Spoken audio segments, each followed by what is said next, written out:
sebab dianggap ia sebagai najis yang mukhaffaf, najis ringan. Tetapi reti air ataupun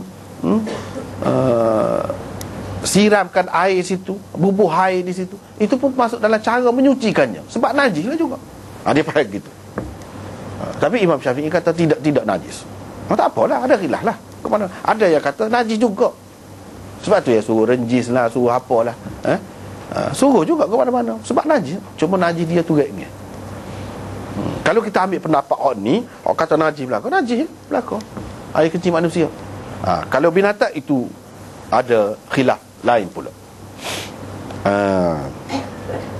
Itu tujuan Imam Bukhari sebut sini. Dan air kencing itu membatalkan air sembahyang. Hak tu dulu pun sudah nyata dah. Hak ni hak lebih daripada tu, iaitu yang kita sebut tadi. Soalnya apa kita kata hikmah dalam hadis ni? Dia sebut dua perkara. Apakah maknanya ia diseksa dalam kubur ni? Dua perkara ni tak banyak hak seksa dalam kuburnya. Banyak seksa dalam kubur juga.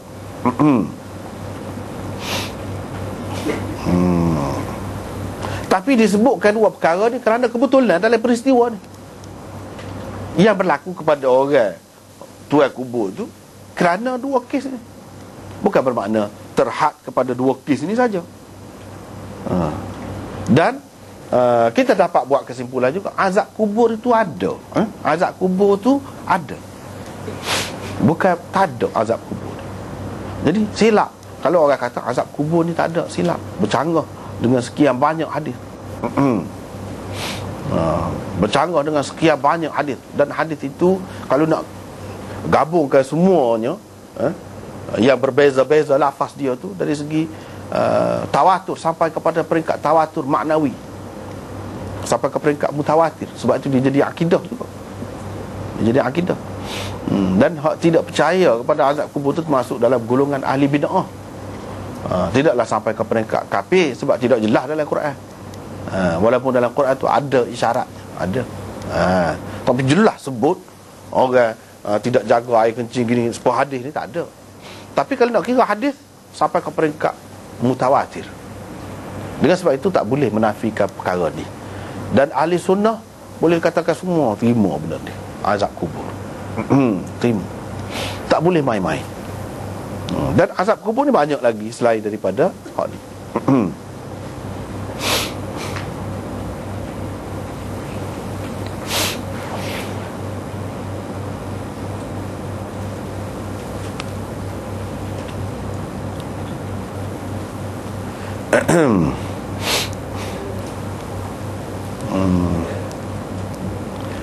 Soalnya kenapa ke yang berlaku kepada zaman Nabi ni, berlaku ni hak ni dalam bentuk ni? Apa isyarat dia? Selain daripada nak royak ada azab kubur tu, nak royak dia nak royak benda lain lagi.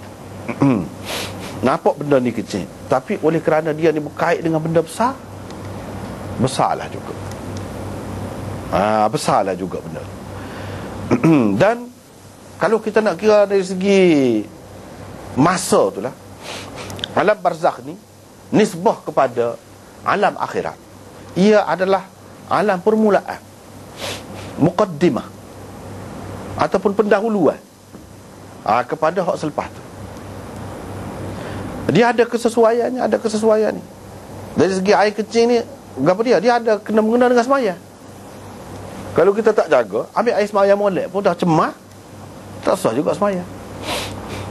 Ataupun kita ambil air sembahyang, air kencing keluar air kencing, batal air sembahyang, kita sembahyang sia-sia, sebab tak sembahyang juga, kerana tak sembahyang.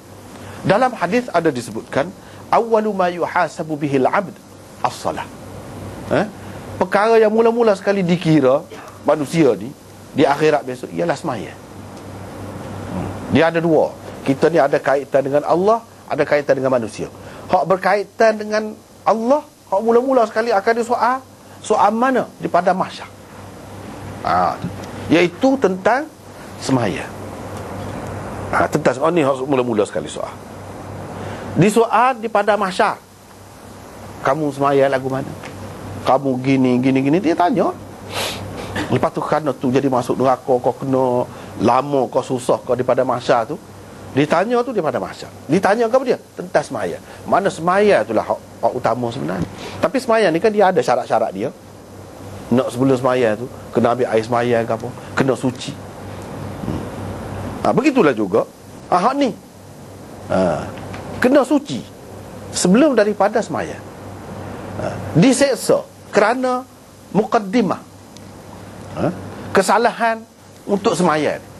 Kecil. Kesalahan kecil ni di mana dihukum? Dalam kubur. Itu sebagai muqaddimah dia. Seperti mana sebelum semaya kita ambil air semaya kan? Air semaya dulu, bersihkan diri dulu. Lepas tu baru semaya. Bukan semaya dulu baru ambil air semaya. Tak. Ambil air semaya dulu. Lepas tu baru semaya. Dia ada kena mengena, ada kaitan dengan hal ni. Jadi kalau ditanya tentang semaya tu bila? Lepas pada alam barzakh, pada mahsyar. Hak ni hak sebelum semaya tu sendiri. Apa dia? Suci. Cukup syarat kita untuk semaya, tak cukup syarat kau. Ni dihukum kita di dalam kubur. Tempat yang sebelum tu. Dari segi masa tu dia ada kesesuaian tu. Dari segi masa tu. Maknanya semaya ni benda berat. Wa innaha lakabiratun illa 'alal khashi'in. Benda berat, benda besar. Kecuali kepada orang-orang yang khusyuk. Hadis itu disebut dalam Quran pun ada sebut. Maknanya tidak kata semaya ni kena bangun semaya subuh, sejuk pun semaya, tidak sekadar tu saja. Kena mengambil kira benda-benda lain hak berkaitan dengan dia. Sejadah tu suci ke tidak? Kain yang hendak dipakai tu suci ke tidak? Air yang hendak dibuat ambil air semaya tu suci ke tidak? Jadi kena ambil tahu daripada awal lagi. Sebab apa? Sebab benda ni benda besar. Nak menyempurnakan benda besar ni kena jaga molek. Kalau tidak, tak jadi. Kalau tidak, semaya pun tak ada guna. Maknanya semaya pun tak ada guna. Buat benda perintah Tuhan ni, dia kena dengan cukup syarat dia. Kalau tak cukup syarat dia, tak boleh. Itu yang dikatakan berat tu, yang katakan besar semaya tu. Kena jaga belaka. Kena jaga belaka. Begitu juga hak berkaitan dengan manusia. Hak mula-mula sekali ditanya hak berkaitan dengan manusia di akhirat seksa, iaitu kes darah. Kes darah, kes bunuh orang kau. Hak tu hak paling kemuncaknya, bunuh orang. Hak tu hak soal dulu. Sebab apa? Sebab apabila kait dengan bunuh-bunuh ni kan, dia biasanya orang tidak bunuh secara terang gitu kan, secara sulit. Jadi ramai tak tahu. Kalau cara pun belum tentu lagi hakim buat keputusan itu betul ke tidak betul. Muka hakim pun tak tahu, dia berdasarkan keterangan orang je. Mana? Benda ni benda berat, benda yang ditakuti oleh manusia. Tak sih, orang tak sih. Ngeri, orang kata. Dengan sebab tu semua duduk menanti keputusan yang tepat. Allah SWT akan memutuskan itu. Kalau hak dengan manusia, dia akan tanya kidara.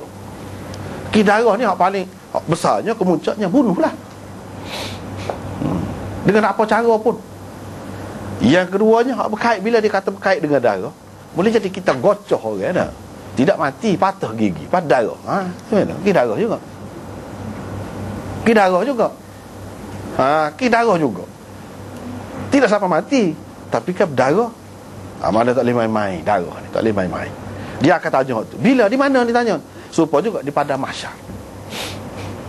Maknanya kalau kismaya tak lepas, tak boleh dah harap dah hak lain. Hak ni lah hak besarnya, tonggaknya. Hak lain tak boleh nak tupai kalau tak ada semaya. Zakat kau, sedekah kau, ada ilmu kau, ada ilmu alim kau, nah, lain-lain lagi ada tak boleh nak memegang, tak ada tempat nak memegang. Semaya ni hak memegang. Sebab tu hak ni benda besar. Tanya hak ni dulu. Kalau tak selesai tu mana beratlah tu. Susahlah. Susah. Begitu juga kidara. Kalau dengan manusia, kidara. Muqaddimah bagi kidara ni gapo? Muqaddimah. Sebelum berlaku orang perang, orang bergocoh, orang bertetok, orang berdeh, orang bunuh orang, sebelum tu gapo? Iaitu mengacung, acuman. Itu dia. Fitnah.